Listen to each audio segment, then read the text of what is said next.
کہ کسی بھی چیز سے کچھ حاصل کرنے کے لیے، کسی عبادت سے برکتوں کو حاصل کرنے کے لیے کچھ شرائط ہوتے ہیں. مثلا نماز کے لیے وضو شرط ہے، اگر آدمی وضو نہ کرے اور نماز پڑھ لے نماز نہیں ہوگی.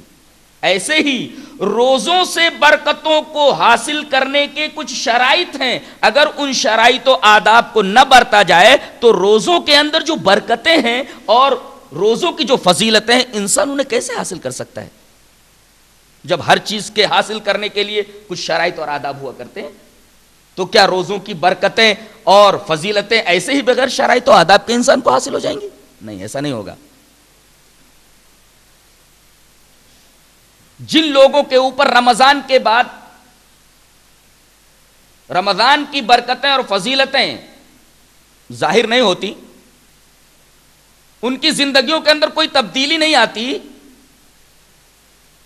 وہ لوگ در حقیقت روزے کے ظاہر کے اوپر نگاہ رکھتے ہیں، اس کی معنویت کو نگاہ میں نہ رکھ کر کے اس کی روح کو فراموش کر دیتے ہیں. ایک حدیث میں اسی شبہے کا جواب دیا گیا ہے. حدیث اس طرح ہے: وعن ابی ہریرہ رضی اللہ تعالی عنہ عن النبی صلی اللہ علیہ وسلم قال: من قام لیلۃ القدر ایمانا واحتسابا غفر له ما تقدم من ذنبه ومن صام رمضان ایمانا واحتسابا غفر له ما تقدم من ذنبه. رواہ البخاری فی کتاب الصیام. امام بخاری اس حدیث پاک کو کتاب الصیام ہی کے اندر لائے. حضرت ابو ہریرہ فرماتے ہیں کہ نبی کریم صلی اللہ علیہ وسلم نے ارشاد فرمایا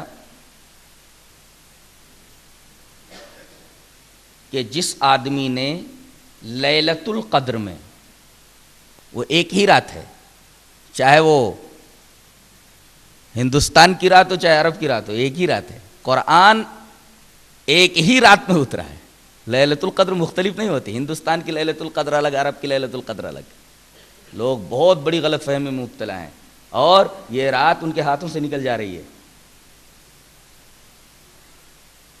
فرمایا گیا: من قام لیلۃ القدر ایمانا واحتسابا غفر له ما تقدم من ذنبه.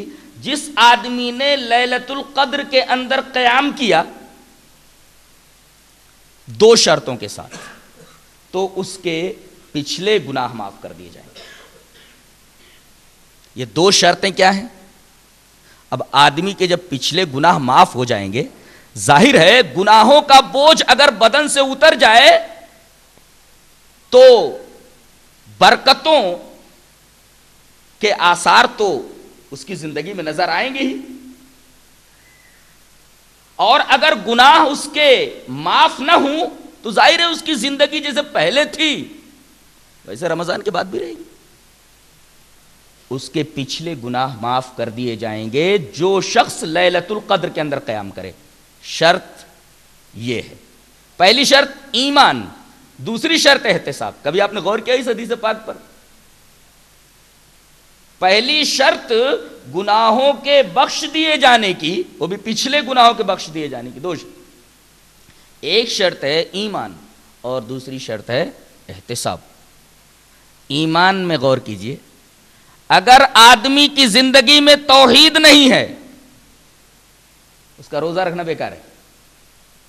وہ روزوں کی برکتوں اور فضیلتوں سے نفع اندوز نہیں ہو سکتا اور روزہ اس کے لیے بے فائدہ ہے.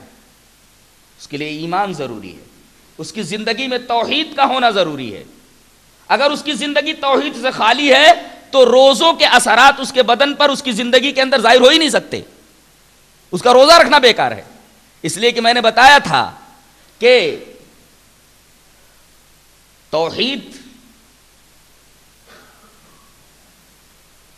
کا جہاں پہلا قدم پڑتا ہے وہیں آخری قدم پڑتا ہے. یعنی توحید ایک دائرہ ہے اور اس دائرے کے اندر پورا دین ہے. آدمی کا دین اسی وقت تک محفوظ ہے جب تک کہ توحید کے دائرے میں ہے. اگر توحید کے دائرے سے کوئی چیز باہر نکل گئی کہ وہ دین نہیں ہے. کتنے لوگ ہیں جن کی زندگیوں کے اندر توحید نہیں ہے، بدعتی ہیں، وہ سر سے پیر تک بدعتوں میں ڈوبے ہوئے ہیں. سر سے پیر تک شرکیات میں ڈوبے ہوئے ہیں.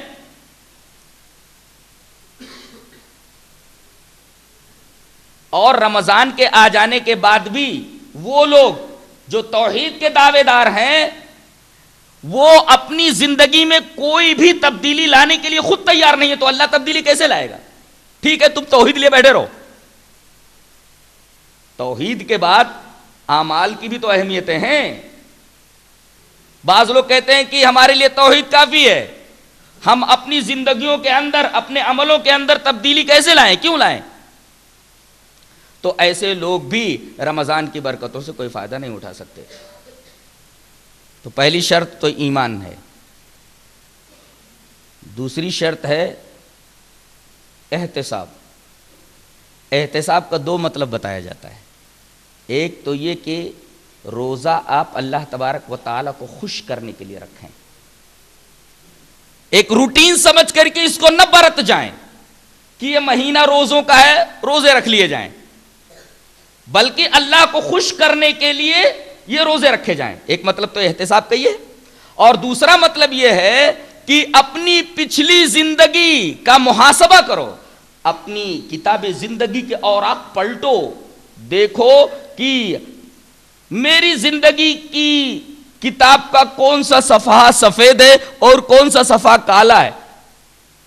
اگر کوئی صفحہ روشن نظر آئے تو اس پر اللہ کا شکر ادا کرو، اور کوئی صفحہ اگر کالا نظر آئے، بلیک نظر آئے، تو رو رو کر کے اس صفحے کو روشن کرنے کی درخواست کرو اللہ تبارک و تعالیٰ سے کہ میری زندگی کا وہ کالا صفحہ روشن کر دے.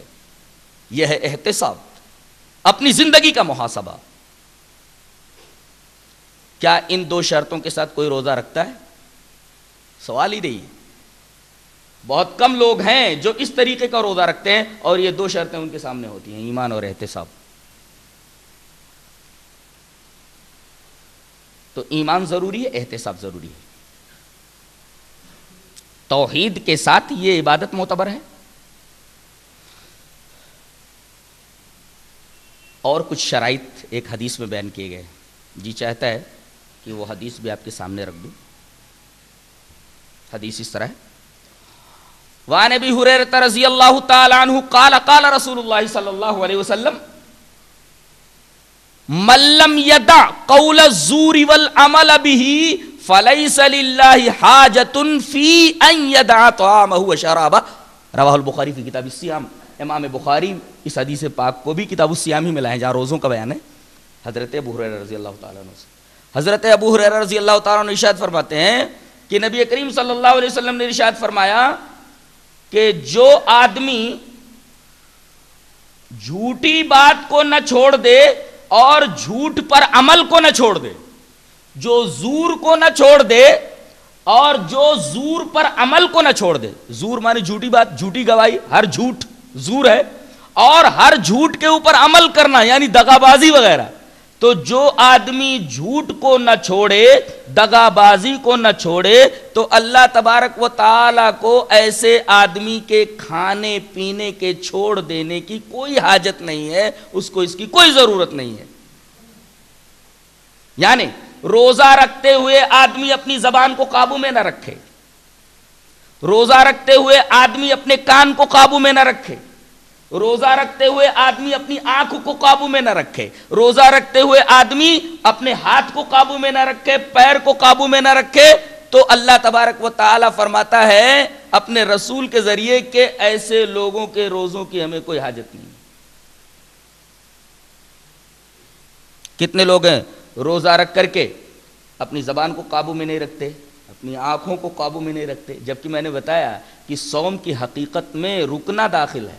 آنکھوں کو گناہوں سے روک لے، ہاتھ کو گناہوں سے روک لے، پیر کو گناہوں سے روک لے، کانوں کو گناہ کی بات سننے سے روک لے. اگر ان تمام چیزوں میں امساک پایا جاتا ہے، رکنا پایا جاتا ہے، تب تو آپ کا صوم ہوا، ورنہ آپ کا صوم نہیں ہوا. اب آپ سوال کر سکتے ہیں کہ بھئی کوئی آدمی کھانا نہیں کھاتا، پانی نہیں پیتا، خواہشات پوری نہیں کرتا، منہ سے گالیاں بکتا ہے،